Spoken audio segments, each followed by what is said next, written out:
Hey, good morning. Now, I noticed I just wrote a bunch of stuff down and I wasn't recording. So let me just re-record some of this stuff.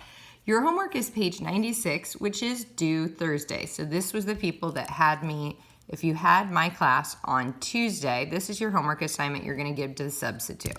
Okay, so let's take a look. Now, I wrote a bunch of stuff down and I didn't realize I was recording, so I apologize for that, but let's take a look. Slope, it says compare the slopes of these two lines, and this is a notation we haven't come to yet this year in geometry, but you maybe saw it in algebra, and figure out if they're parallel. So I'm just going to make a little sketch on the side. It says the first y we get, so f of x is our function, so that means we can think of this as a y value, and these are the x's, so it's just like a coordinate. If I want to try to graph this, I would graph it when x is 0, y is 20. So that would be x is 0, y is 20, and I made that little dot right here. Okay, and then if I graph the next point, when x is 1, y is 35. So when x is 1, y is 35. So notice that that's my line, and it looks like it's a pretty positive, steep slope. So what would be another way to think of it? Well, slope again is rise over run. So it was at 20, now it rose up to 35. So it rose 15. How much did it run? It looks like it just went over by 1. So one way in algebra we use this equation is this formula right here. Another way to think mathematically about rise over run is the change in the y. So see how the y is changing by 15, 20 plus 15 plus 15 plus 15. So we can pick any two coordinates to find the slope. Now let's just pick these first two. So how much did the y change when we went from here to there? It changed from 35 to 20. So 35 minus 20, 15. And how much did the x change? See how the x was 0 and now it's 1. So it changed by 1. So definitely I'm going to say that the slope is 15. Now kind of covering this up and thinking about the other function. So now if we graphed another line, all right. Now this is our x and this is our new y. So if we think of that as a new y, when x is 0, now y is 22. So when x is 0, y is 22.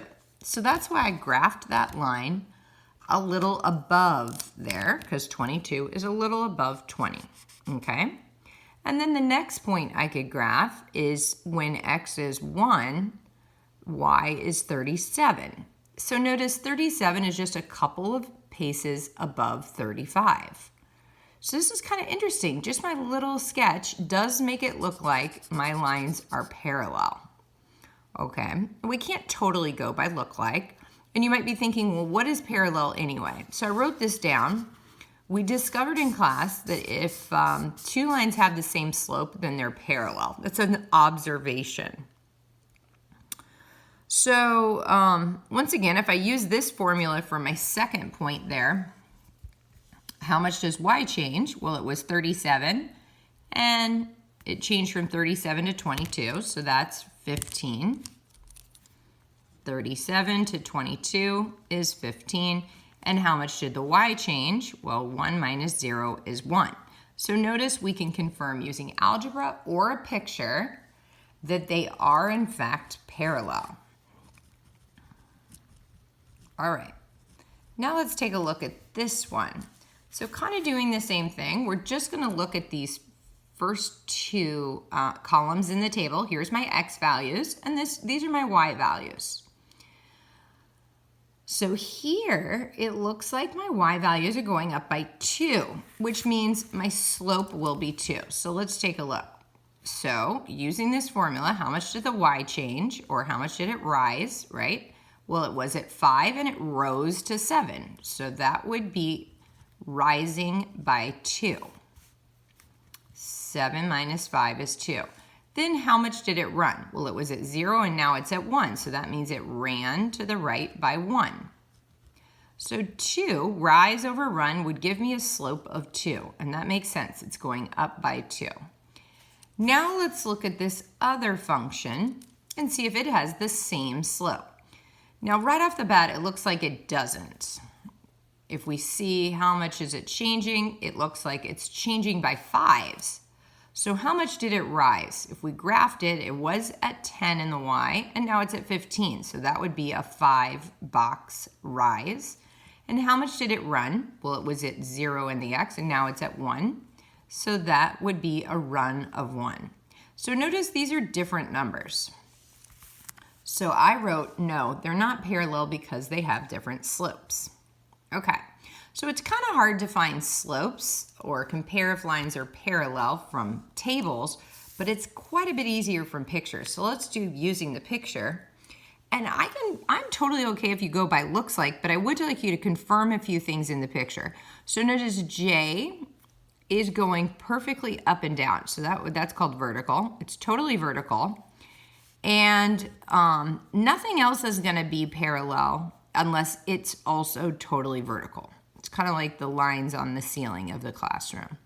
So notice K, this is technically a slope of undefined,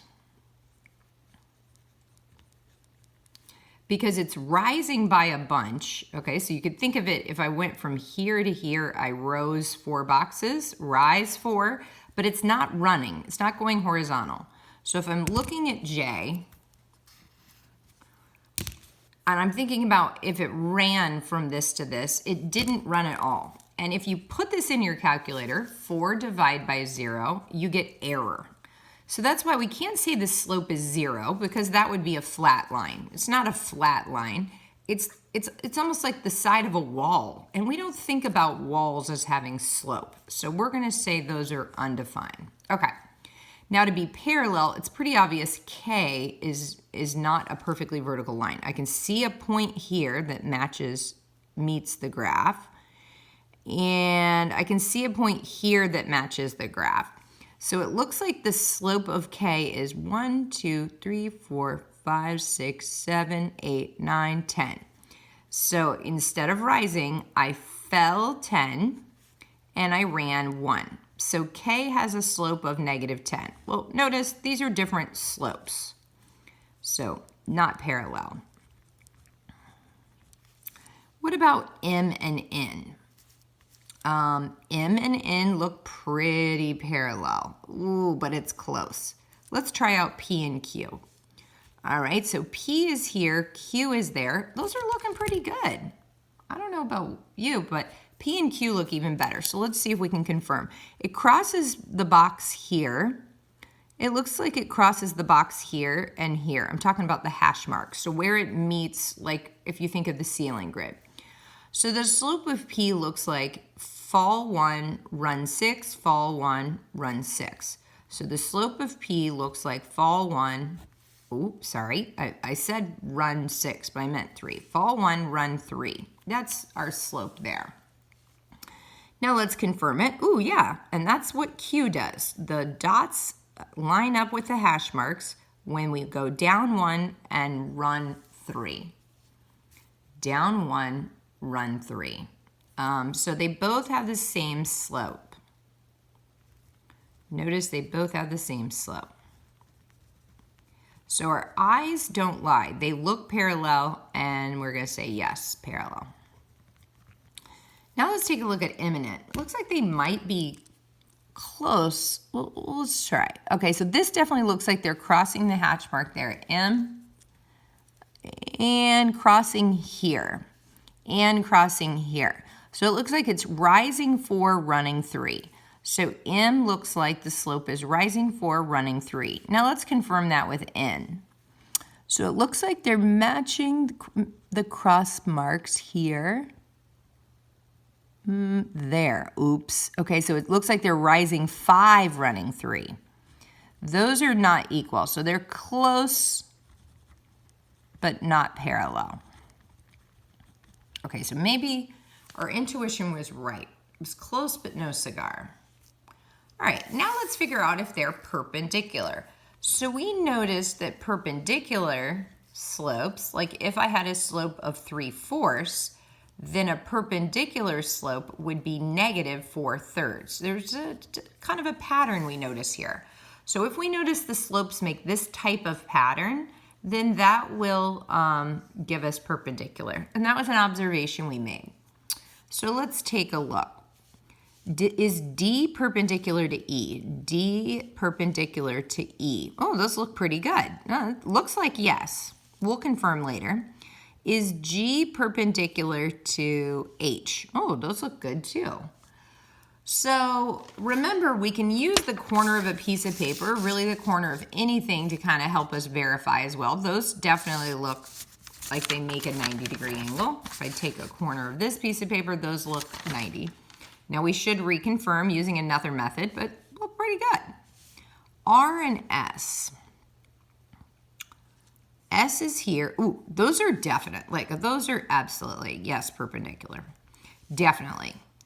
So this, we said the vertical line, we could say the slope of this vertical line is rise 4, run 0. We could say the slope, which is undefined. We could say the slope of this line S is run 4, but rise nothing. Rise nothing, run 4. You could also make this 0 a negative, because so notice this pattern, that this is flipped upside down. So the pattern even works when slopes are undefined. Pretty cool. Okay, now let's confirm these other two. So G, okay, here looks like it crosses, and here.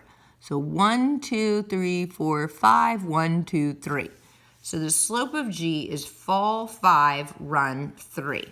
So I need H to have a slope of 3/5 for it to be perpendicular. Let's check it out. H, rise 3, run, ooh, not quite. See if I have that right. Rise 3, run 5. It's off just a little bit. So I can't totally go by looks like. I'm going to have to say no. Not perpendicular. Close though.